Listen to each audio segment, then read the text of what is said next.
स्वागत है आपका एक और वीडियो में। और आज के इस वीडियो में हम बात करेंगे एक ऐसे इंसिडेंट जो पूरे मेडिकल सिस्टम को हिला दिया। Doctor versus nurse. एक क्लैश जो हुआ केजीएमयू लखनऊ के अंदर, जहां पे पेशेंट्स के बीच लाइफ सेविंग हॉस्पिटल में एक बड़े लेवल का झगड़ा हो गया।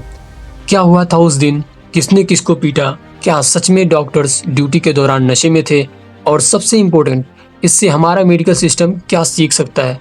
चलिए पूरी कहानी समझते हैं step by step. Part 1। KGMU king George medical university Lucknow का एक सबसे बड़ा गवर्नमेंट हॉस्पिटल और मेडिकल कॉलेज है। हर दिन यहाँ हजारों लोग आते हैं। Emergency cases, trauma cases, surgeries और भी कई सारी चीज़ें। ड्यूटी पर होती है एक पूरी team, doctors, nurses, technicians, ward boys, सब एक मिशन के साथ और लाइफ को सेविंग करते हैं। लेकिन 31 सितंबर 2025 को इसी टीम वर्क के बीच एक टूट गया भरोसा। रिपोर्ट्स के हिसाब से इंसिडेंट हुआ ऑर्थोपेडिक डिपार्टमेंट ट्रामा सेंटर के अंदर, जहां ड्यूटी पर एक नर्सिंग ऑफिसर शुभम राव थे और कुछ जूनियर रेसिडेंट्स डॉक्टर्स भी मौजूद थे। दोनों के बीच पहले एक आर्ग्यूमेंट हुआ, शायद पेशेंट्स मैनेजमेंट को लेकर या किसी प्रोसीजर के डिले पर। आर्ग्यूमेंट बढ़ता गया और फिर भी एलिजिडली हाथापाई तक बात पहुंच गई। अब समझते हैं नर्सिंग ऑफिसर क्या कहते थे। शुभम राव ने अपनी कंप्लेंट में कहा कि उन पे 9 जूनियर रेसिडेंट डॉक्टर्स ने मिलकर फिजिकल असॉल्ट किया, उनका मोबाइल तोड़ दिया, चैन खींच ली और उनके साथ एब्यूजिव लैंग्वेज यूज़ की गई। सबसे शॉकिंग एलिगेशन ये था कि डॉक्टर्स ड्यूटी के टाइम एल्कोहल के इन्फ्लुएंस में थे।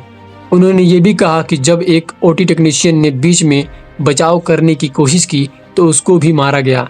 इसके बाद नर्सेज ने मिलकर प्रोटेस्ट किया और फिर एफआईआर फाइल करके डॉक्टर्स के खिलाफ रख दी। पूरे कैंपस में नर्सिंग स्टाफ ने सेफ्टी और रिस्पेक्ट की डिमांड उठाई। डॉक्टर्स के वर्जन हम देखते हैं। डॉक्टर्स ने कहा उन पे लगाए गए चार्जेस गलत और वन साइडेड हैं। उन्होंने कहा कि उन्हें प्रोवोक किया गया था और एक्चुअल सिचुएशन कुछ और थी। नेक्स्ट डे डॉक्टर्स ने भी क्रॉस एफआईआर फाइल की नर्सिंग ऑफिसर के खिलाफ। उनका कहना था कि एडमिनिस्ट्रेशन बिना पूरी इंक्वायरी किए उनके अगेंस्ट एक्शन ले रहा है। जब उनके कुछ कॉलीग्स को सस्पेंड किया गया तो डॉक्टर्स ने प्रोटेस्ट स्टार्ट कर दिया। उन्होंने ओपीडी और ट्रामा सर्विसेज टेम्परली बाइकआउट की जब तक उनका सस्पेंशन रिवोक नहीं होता। एडमिनिस्ट्रेशन का एक्शन। केजीएमयू एडमिनिस्ट्रेशन के लिए सिचुएशन बहुत सेंसिटिव थी। एक तरफ नर्सेस का प्रोटेस्ट, दूसरी तरफ डॉक्टर्स का। तो उन्होंने एक इंक्वायरी कमेटी बनाई जिसमें डॉक्टर्स, नर्सिंग स्टाफ और फैकल्टी सबके रिप्रेजेंटेटिव शामिल थे। तब तक के लिए 4 रेसिडेंट्स डॉक्टर्स को सस्पेंड कर दिया गया ताकि अनबायस्ड इन्वेस्टिगेशन हो सके। लेकिन इस स्टेप के बाद डॉक्टर्स का गुस्सा और बढ़ गया। उन्होंने बोला, सस्पेंशन बिना इंक्वायरी के क्यों? पूरे हॉस्पिटल का सिस्टम अफेक्ट हुआ। ओपीडी, ट्रामा सेंटर और इमरजेंसी सर्विसेज तक इम्पैक्ट हुई।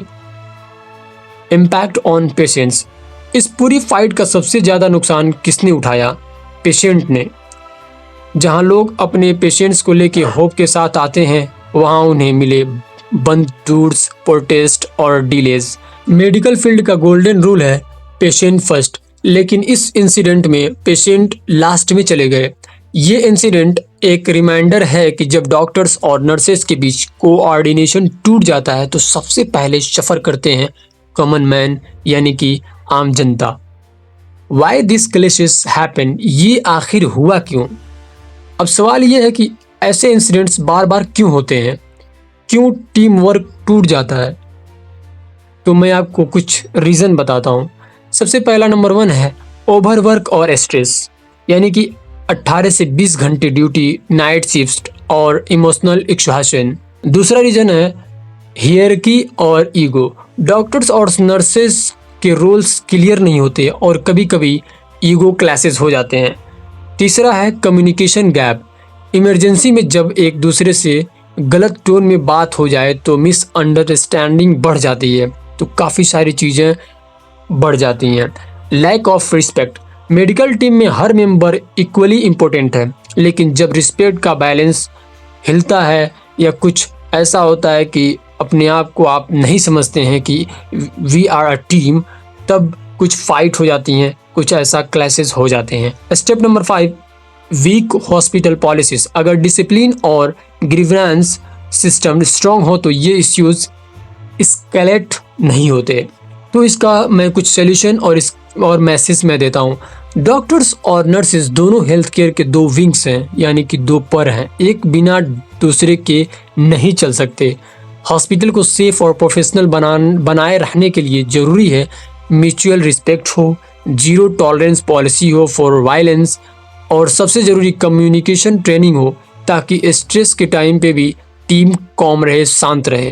केजीएमयू जैसी बड़ी इंस्टीट्यूट के लिए ये एक वेकअप कॉल है। इस इंसिडेंट ने सबको सीखना चाहिए कि हॉस्पिटल के अंदर फाइट नहीं, हार्मनी होनी चाहिए। तो दोस्तों, ये थी पूरी कहानी केजीएमयू के डॉक्टर वर्सेस नर्स इंसिडेंट की। इन्वेस्टिगेशन अभी चल रही है, सच क्या है ये कमिटी डिसाइड करेगी, लेकिन एक बात क्लियर है, वायलेंस कभी सोल्यूशन नहीं होता। डॉक्टर्स और नर्सेज दोनों एक ही मिशन के सोल्जर्स हैं, जिंदगी बचाना। बस इतना याद रखिए, रिस्पेक्ट सेव्स मोर लाइव्स दैन मेडिसिन्स, यानी कि रिस्पेक्ट सेव्स मोर लाइव्स दैन मेडिसिन्स। तो आप अगर स्टाफ हैं, अगर आप नर्सिंग स्टाफ है, फार्मासिस्ट हैं, या अगर आप डॉक्टर हैं, तो आप हर एक पर्सन को, हर एक स्टाफ को आपको रिस्पेक्ट देनी चाहिए, क्योंकि ये जो है ज़्यादा जीने के लिए, ज़्यादा ज़िंदगी बचाता है। मैं हूं तस्नीम, आप देख रहे हैं मेडिको हेल्प करो। अगर आपको वीडियो इन्फॉर्मेटिव लगी तो लाइक करें, सब्सक्राइब करें और कमेंट में ज़रूर बताएं कि आपके हिसाब से डॉक्टर्स और नर्सेज के बीच बेटर ट्रेनिंग और कम्युनिकेशन सिस्टम होना चाहिए या कैसे होना चाहिए, किस तरह से होना चाहिए। मिलते हैं नेक्स्ट वीडियो में, तब तक के लिए stay kind, stay medico mindful. Thanks for watching.